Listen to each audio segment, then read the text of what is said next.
Buenos días, buenas tardes, buenas noches, ¿cómo están todos y todas? Sean todos bienvenidos a esta clase número 8. Bueno, hoy vamos a culminar esta unidad que se trata sobre la filosofía moderna. Antes de empezar, vamos a partir por frases eh, que dijeron estos grandes filósofos, para mí uno de los más grandes, para los dos más grandes que tenemos nosotros. Eh, Hasta hoy en día no se puede hablar, por ejemplo, así como tanto como hablamos de la filosofía antigua, Aristóteles, Platón y Sócrates, también de Hegel y de Kant, no podemos hacer mucho pensamiento sin hablar de sus ideas. Según Hegel, conocer las limitaciones ya es estar más allá de ellas. ¿Eh? Conocer las limitaciones que todos tenemos, entonces significa que estamos avanzando un poco más allá. Immanuel Kant se mide la inteligencia del individuo por la cantidad de incertidumbres que es capaz de soportar. Muy interesante. Bueno, Immanuel Kant nació en Prusia un 22 de abril de 1724 y falleció un 12 de febrero de 1804. Un gran filósofo alemán de la Ilustración, fue el primero y más importante representante del criticismo y precursor del idealismo alemán, así como los dos Kant y Hegel son precursores del idealismo alemán. Es considerado como uno de los pensadores más influyentes de toda la Europa moderna y de la filosofía universal hasta hoy. Claro, además se trata del penúltimo pensador de la modernidad, el último es justamente del otro gran filósofo que vamos a hablar hoy, eh, que comienza en 1831 tras la muerte del pensador Hegel. Immanuel Kant, ¿cuál es su filosofía? ¿Cuál es la filosofía de Kant? ¿Sí? Antes que él surja, había una batalla entre los racionalistas y los empiristas. Los racionalistas aseguraban que para que uno pueda llegar a la verdad, solamente era importante la razón, como hablamos en las clases anteriores. Y los empiristas dicen que la parte sensible, la experiencia, es para llegar y para acceder al conocimiento, lo que está por fuera del hombre a través de nuestros sentidos. Esa es la experiencia. Sin embargo, Kant dice que no, que uno puede llegar a la razón de ambas formas, pero no es más importante el cómo, sino el quién, el que llega a la razón, a la verdad, a la ciencia. Eso vamos a ver a lo último. Bueno, los racionalistas, en este caso, postulaban que había ideas innatas y las empiristas, o sea, los empiristas decían que el conocimiento provenía de la experiencia. Innata significa que uno ya viene con esas ideas, con esos conocimientos y que a través de la experiencia uno va recordando. Y los empiristas decían que no, que nosotros venimos como un pizarrón en blanco en nuestra mente y que esas ideas le íbamos conociendo recién a través de nuestros sentidos. Para Kant, todo nuestro conocimiento comienza por la experiencia. No quiere decir que todo provenga de ella. Él decía que comienza con la experiencia, que después se usa también la razón para ir entendiendo y comprendiendo y formando una estructura de este conocimiento que nosotros tenemos. La mente usamos para tratar de entender mejor el objeto, lo que está fuera de nosotros, ¿verdad? De hecho, él decía que los conocimientos más elevados se obtienen a través de la razón pura. Él hablaba, tenía ese concepto, una razón superior. Todos nuestros conocimientos comienzan por los sentidos y pasan por el entendimiento y terminan en la razón. Son tres pasos: sentido, experiencia, comprensión, entendimiento y la razón, donde es la luz. Además, las formas a priori que nosotros ya tenemos en nuestra mente, según Kant, para conocer son el espacio, el tiempo y las categorías. Todo está dividido en categorías. Conocemos las cosas como fenómenos, no como son en realidad, según Kant. Immanuel Kant estudió la teoría del conocimiento para intentar averiguar si era posible construir la metafísica que es la idea del alma, de Dios, del universo, de las cosas, como ciencia, realizando así su suspensión del juicio humano. ¿Qué puedo saber a través de la metafísica? ¿Sí? Del alma, del espíritu. ¿Qué debo hacer? Nos marca y nos dice la ética y la moral y hasta dónde está permitido, ¿verdad? Esperar que es para él el que marca esa parte es la religión. Los límites de la razón, él trató, como estaban los empiristas, que eran los que adquirían el conocimiento a través de la experiencia, y estaban los racionalistas a través de la razón, él trató de marcar un límite, ¿verdad? Pero a él le importó más no el objeto del conocimiento que uno iba adquiriendo a través de la experiencia de la razón, sino quién, el sujeto, nosotros.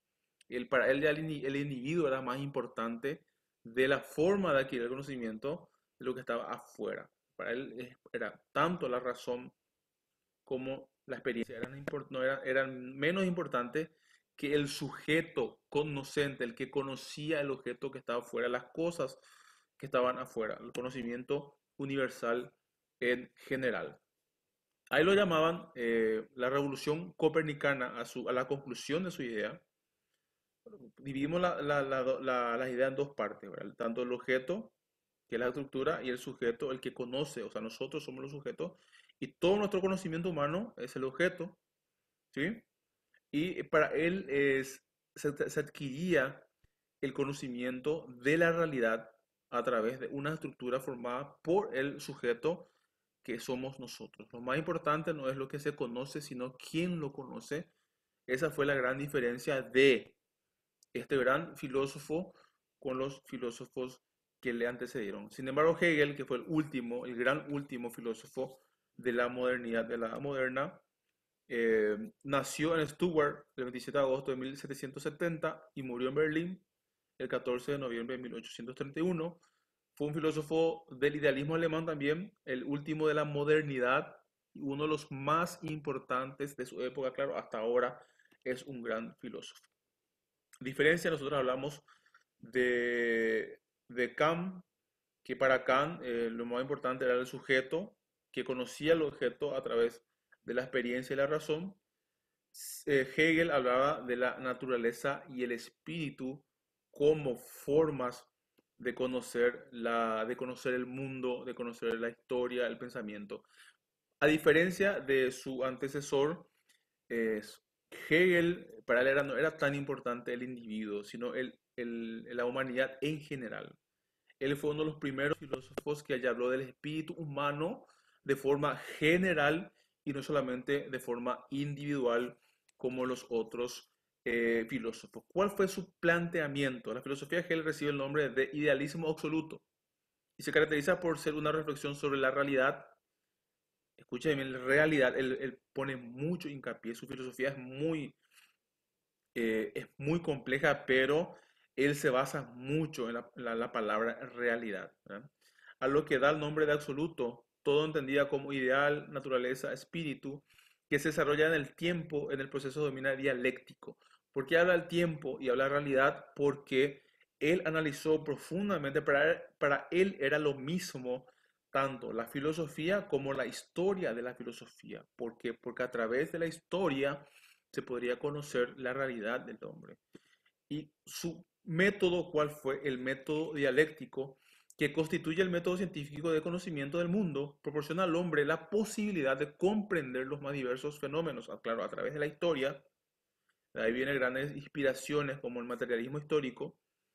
El método dialéctico, al analizar los fenómenos de la naturaleza, de la sociedad y del pensamiento, permite descubrir las verdaderas leyes y las fuerzas motrices, o sea, por qué estamos así, por qué esta es nuestra realidad y por qué somos así, según Hegel, se puede analizar y se puede estudiar a través de estudiando la historia de la humanidad, ¿verdad? Desde el punto de vista filosófico.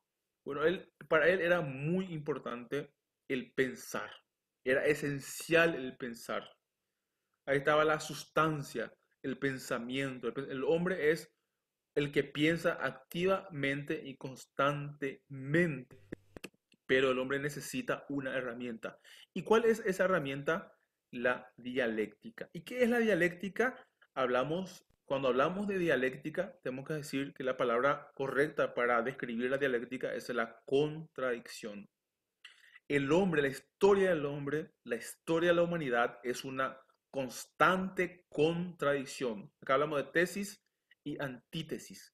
No significa que uno siempre es verdadero y otro falso, sí, pueden ser los dos verdaderos, sí, pero significa que el hombre descubre las cosas y va evolucionando su pensamiento, la ciencia va evolucionando a través de las contradicciones que se dan, tanto dentro de toda la historia de la humanidad, dentro del pensamiento humano, cuando nos damos cuenta, perdón, que las cosas que nosotros creíamos que eran verdades antes, hoy pueden ser que no son verdades, y así sucesivamente.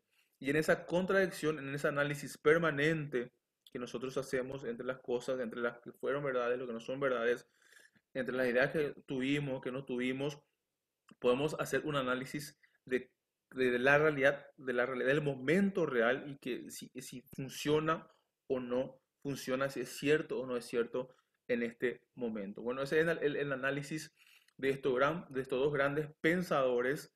Uno trató de poner límites entre los racionalistas y los empiristas y dijo que lo importante no era tanto cómo se adquiere el conocimiento, sino la estructura que forma el ser pensante que somos nosotros, el que estaba pensando, porque somos nosotros los que formamos la estructura del pensamiento, no cómo adquirimos, ¿verdad? Y Hegel hablaba que el hombre tiene que indefectiblemente analizar su realidad a través de contradicciones. Por eso se habla mucho después de su gran discípulo, que, o sea, digo discípulo en el sentido que fue su gran admirador y estudioso, Karl Marx, cuando hablaba de la lucha de clases y que toda la evolución social y cultural de la humanidad es a través de la lucha entre oprimidos y opresores, y esa lucha constante de la humanidad fue lo que creó el desarrollo cultural de la humanidad. Bueno, uno que hablaba del sujeto y el otro que hablaba de los seres humanos en general, él se preocupaba más por lo general. Bueno, terminando la clase eh, de este gran último pensador de la filosofía moderna, el hombre que no es capaz de luchar por la libertad no es un hombre, sino es un siervo. Hegel.